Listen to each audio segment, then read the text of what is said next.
sqaruar që nuk shkruhet asgjë kundi në Kushtetutën e Republikës Shqipërisë që avokati i popullit i takon opozitës. Por ka një rregull të pashkruar, të cilën e kemi respektuar gjithmonë, vetëm në një rast të vetëm që erdhi për pasojë të një marrëveshje politike në 17 maj 2017, opozita ka pasur ekskluzivitetin e propozimit të një emri. Në rast se ju keni dëshirë të kthehemi në një marrëveshje si në 17 maj 2017, patjetër nuk ka ndonjë problem, duhet diskutuar. Por në të gjitha rastet e tjera ka pasur një proces. Dhe procesi është një proces, modeli më i mirë ka qenë ai viti 2012, kur grupi parlamentar i Partisë Socialiste në opozitë në atë kohë hapi një proces të hapur, ku konkuruan një numër i konsiderueshëm kandidatësh, por dhe përgjatë atij procesi, më vjen keq që këtu nuk është zoti Patozi apo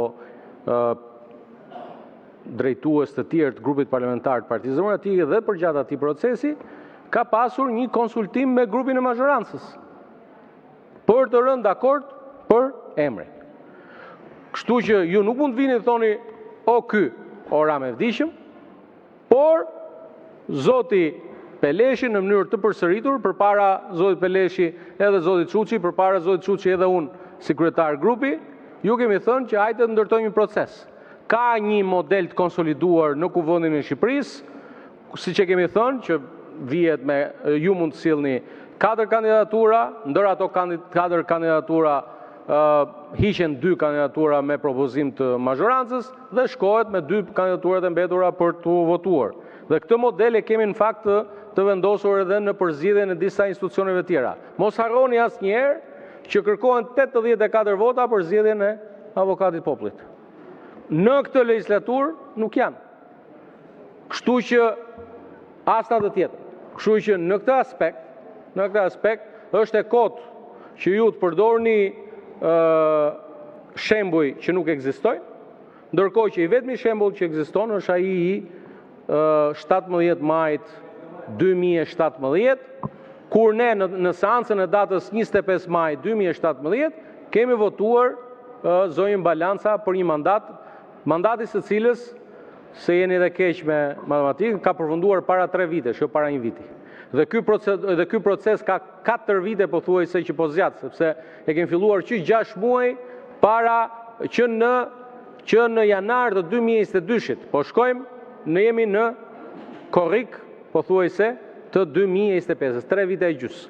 Prandaj mos e kërkoni përgjegjësinë ke grupi parlamentar i Partisë Socialiste, por merrni përgjegjësinë që e keni shkaktuar vetë, nuk keni dashur vetë ta zgjidhni avokatën e popullit, dhe ndërkohë që zoti Peleshi ishte shumë i qartë në atë që sqaroi që koha e mbetur për të kryer një procedurë sipas edhe standardit, sipas edhe praktikës parlamentare është e pamjaftueshme për ta konkluduar. Por nëse ju zgjoheni nga gjumi, zoti Peleshi ishte i qartë. Faleminderit, zonja kryetare.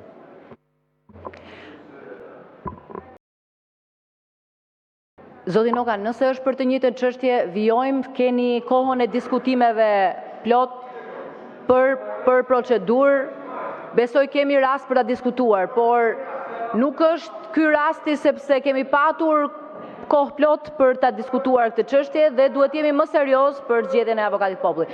Tani merreni fjalën për procedurë, po më pas vijojmë me diskutimet. E keni